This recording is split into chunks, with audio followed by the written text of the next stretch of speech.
বীরভূমের দুবরাজপুরে বিদ্যালয়ের বার্ষিক পুরস্কার বিতরণী সভা ও অনুষ্ঠান।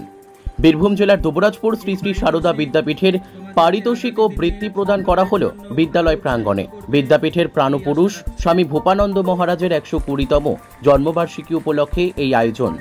বরানগর শ্রী শ্রী রামকৃষ্ণ আশ্রমের সহ সভাপতি স্বামী সত্যপ্রকাশানন্দ মহারাজের সভাপতিত্বে অনুষ্ঠান শুরু হয়।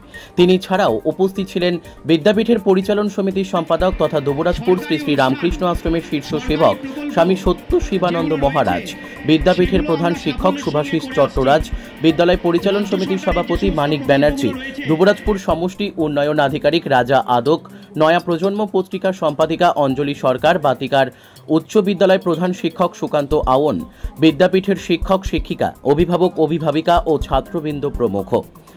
উপস্থিত অতিথিগণ ঠাকুর শ্রীরামকৃষ্ণ পরমহংস দেব, মা শারদা, স্বামী বিবেকানন্দ, ঠাকুর সত্যানন্দ দেব, স্বামী ভূপানন্দ মহারাজের প্রতিকৃতিতে পুষ্পার্ঘ্য নিবেদন করেন। স্বাগত ভাষণে বিদ্যালয়ের প্রধান শিক্ষক শুভাশিস চট্টরাজ বিদ্যালয়ের বার্ষিক খুঁটিনাটি তথ্য পরিবেশন করেন।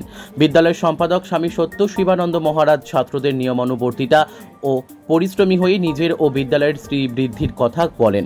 স্বামী সত্য প্রকাশানন্দ, পরিচালন সমিতির সভাপতি মানিক ব্যানার্জি, দুবরাজপুর শ্রী শ্রী শারদেশ্বরী বিদ্যা মন্দিরের প্রধান শিক্ষিকা মিনি সাহা, নয়া প্রজন্ম পত্রিকার সম্পাদিকা অঞ্জলি সরকার সহ বিশিষ্টজনেরা বক্তব্য রাখেন।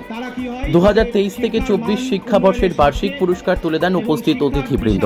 এবার মাধ্যমিকে সর্বোচ্চ নম্বর প্রাপক উৎকর্ষ সিং এর হাতে নয়া প্রজন্ম কর্তৃক প্রদত্ত স্বামী ভূপানন্দ নামাঙ্কিত স্বর্ণপদক তুলে দেন স্বামী সত্য প্রকাশানন্দ মহারাজ। এছাড়াও বিভিন্ন ব্যক্তি কর্তৃক প্রদত্ত পারিতোষিক তুলে দেওয়া হয় উপস্থিত অতিথিদের মাধ্যমে।